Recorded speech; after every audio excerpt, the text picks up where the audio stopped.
Edward's Express. When Gordon arrived on the railway, Sir Topham Hatt purchased brand new express coaches for him.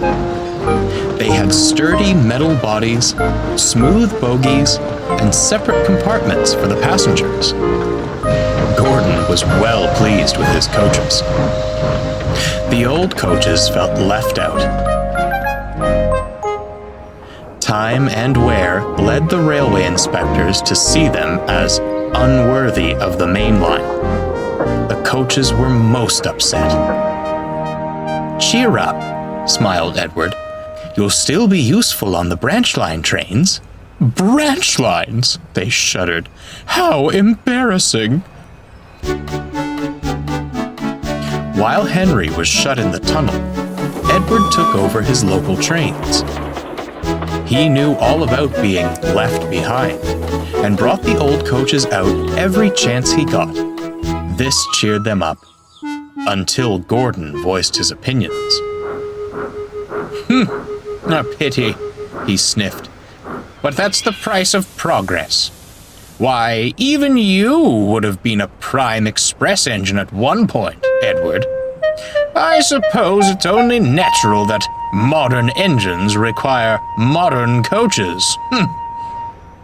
"Is that so?" smirked Edward.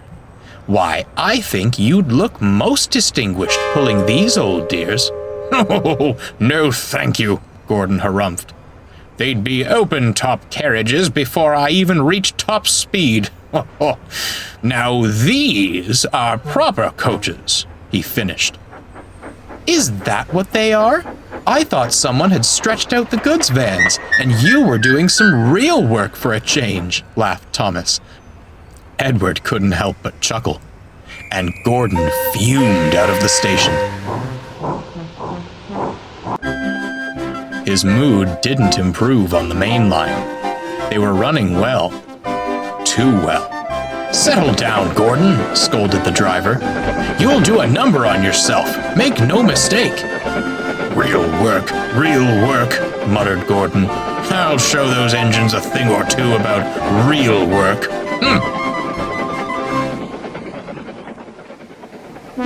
The next morning, Gordon tried to leave the sheds, but he couldn't. "What's happened to me?" he groaned. The crew inspected him and quickly found the problem. "Something's wrong with your tender brakes," sighed the fireman. "And with how you were going about yesterday, I'm not surprised." "And you thought the old coaches were the ones who would fall apart," laughed Thomas. Edward shot him a look. "This is no time for teasing, Thomas. The express must go out on time." "And how?" grunted Gordon. "You aren't strong enough to pull those coaches, Edward." Edward glanced at the coaches in the carriage sidings. And then he spotted something else.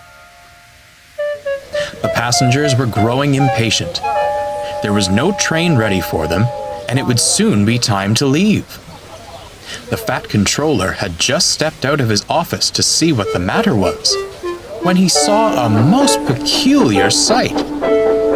Edward came steaming in with all the old coaches he could find.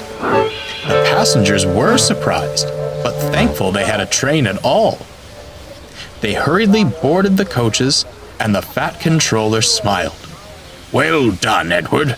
Most resourceful of you. Don't push yourself too hard now." "I may not match Gordon's pace, sir," smiled Edward, "but I'll have a jolly good try." The guard blew his whistle, and Edward started away.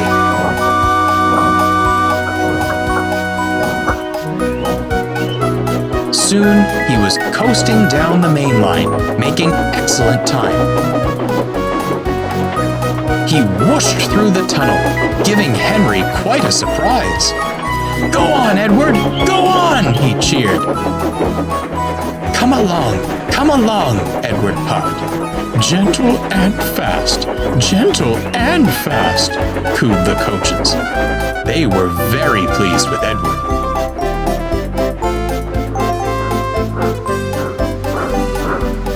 At the last station, the passengers cheered and thanked Edward.